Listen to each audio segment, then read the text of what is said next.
President Dick Cheney. The White House announced late this week that it has reversed policy and that it is going to start sending the Syrian rebels small arms and possibly anti-tank weapons, but they also made clear what they won't do. Take a look.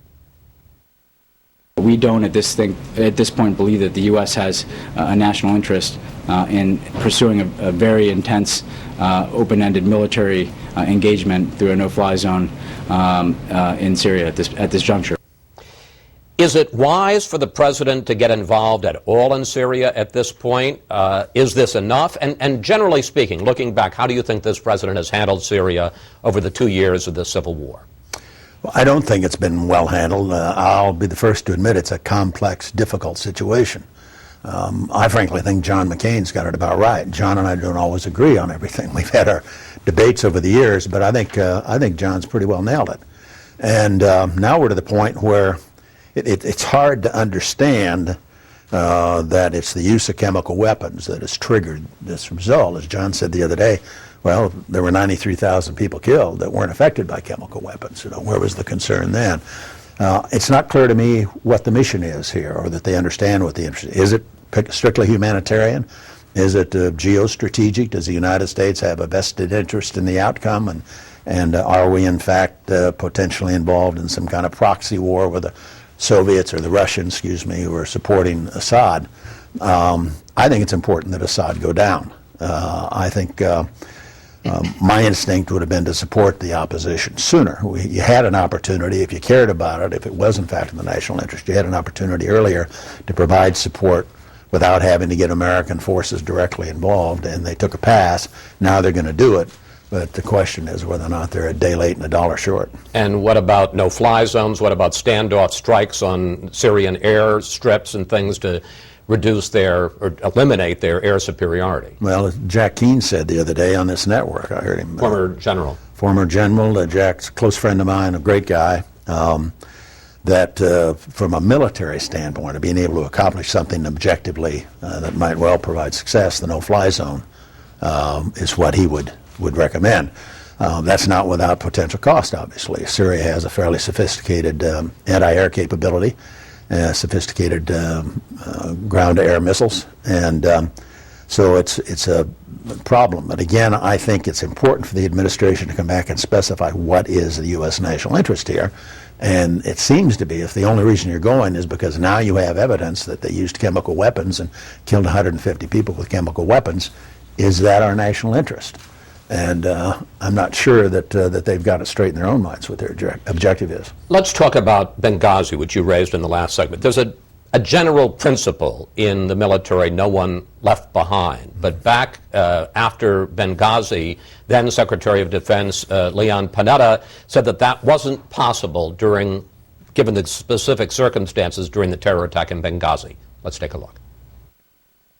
Basic principle is that you don't deploy forces into harm's way without knowing what's going on, without having some real-time information about what's taking place.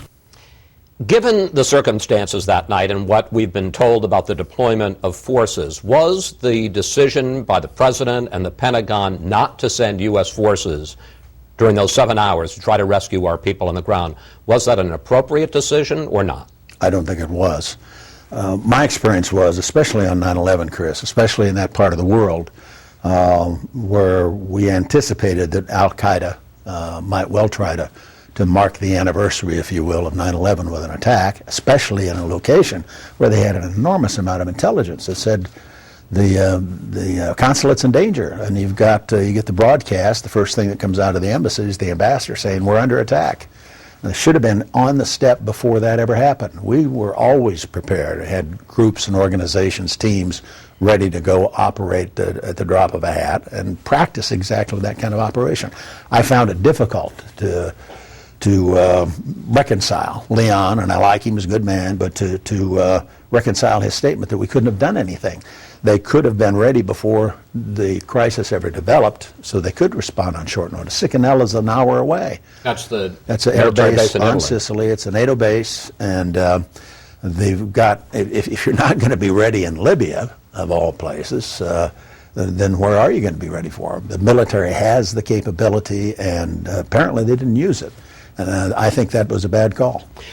What do you think of the president's decision to name Susan Rice to be his new national security advisor? Well, she appears to have been part of the cover-up. That one of the things here that concerned him was really a political issue. The whole notion that this was a terrorist attack, which it was, undermined the narrative that they'd solved the terrorism problem. We got bin Laden terrorism problem solved, and so she went out and peddled the party line that had been put together, I guess, over at the State Department. But I think that was a huge mistake.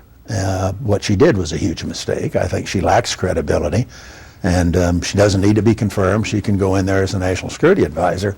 I just question whether or not somebody whose judgment was so flawed that they took what was apparently very bad information and peddled it as aggressively as she did.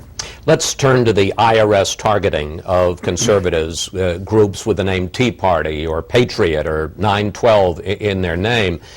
Employees in the Cincinnati office who've been interviewed by a House committee are telling conflicting stories as to whether this was generated in Cincinnati or whether it came from higher-ups in the IRS in Washington. There's so far no evidence, no hard evidence of any involvement by Treasury or the White House, at least so far. As someone who's been around this town a while, what do you make of the IRS scandal? I think it's one of the worst abuses of power imaginable when you think of the power of the IRS. And it clearly was used for political purposes, to go after a particular category of organization. Happened to be conservatives, my side of the political spectrum. But regardless of who it was, that is the kind of gross abuse of power that everybody's legitimately concerned about. I think that I have trouble believing two guys in Cincinnati dreamed this scheme up. I just don't think that's true. I don't often talk about it, but I was involved in the wage price control program back in the Nixon years. I was the director of operations of the Cost of Living Council. And one of the things I had to oversee were 3,000 IRS agents who were out trying to enforce wage price controls. It was a very professional organization. They worked hard to take the rules and regulations written by the Cost of Living Council and the policy types and implement them out in the field. I have trouble, it was a long time ago, but I have trouble believing that the professionalism that I had observed in that organization would be doing that. Some guys on their own picking out a political class to go after, that they would do that without doing... Mrs. Cheney's giving you a call. Yeah, right. That's the first time on Fox News Sunday. But that they would do a example like we've seen here with respect to the way they've operated. And I think that I personally believe I cannot conceive of a situation in which it didn't come from higher up. The other scandal now is the Justice Department raising the possibility of prosecuting Fox News' James Rosen for his role in revealing what seems to have been national security classified information. Back in 2006, I love the way you're checking to see. Turning it off. Oh, I thought you were checking to see who was calling. No, make sure it didn't go off again. I hope it's not another Sunday show. No problem. No. Back in 2006, there were reports that you raised the possibility of prosecuting a New York Times reporter, James Risen, not Rosen, but James Risen, for breaking the story that the Bush administration had ordered and was engaged in warrantless wiretaps. First, is that true? Did you consider the prosecution of James Risen of the New York Times? And secondly, what is your general philosophy about whether or not reporters can, should, are liable for criminal prosecution for exposing national security secrets? Yeah. I was not advocating prosecuting Risen. I did think that the New York Times violated the law because there is indeed a provision of law that says it's a felony offense to publish information about communications intelligence in the United States.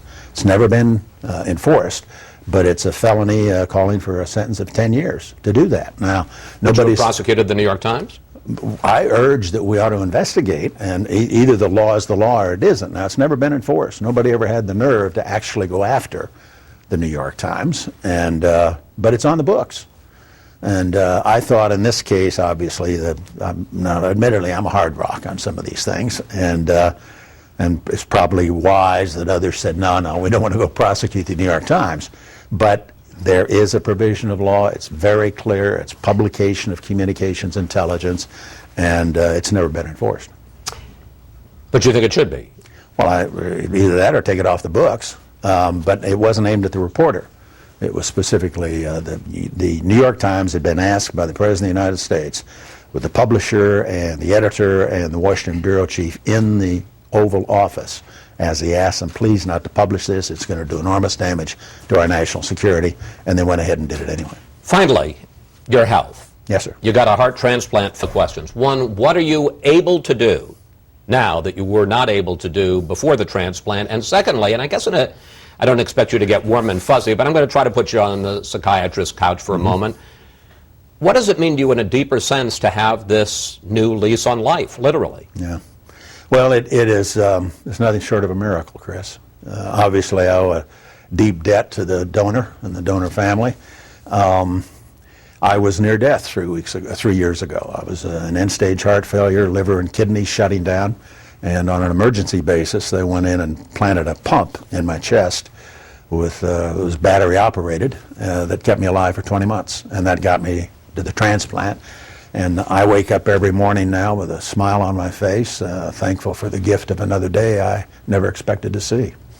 Mr. Vice President, it's always a pleasure to talk with you, Chris, sir. Good to see you. Happy Father's Day. Thank you, and you too. Many more to both of us. All right. Up next.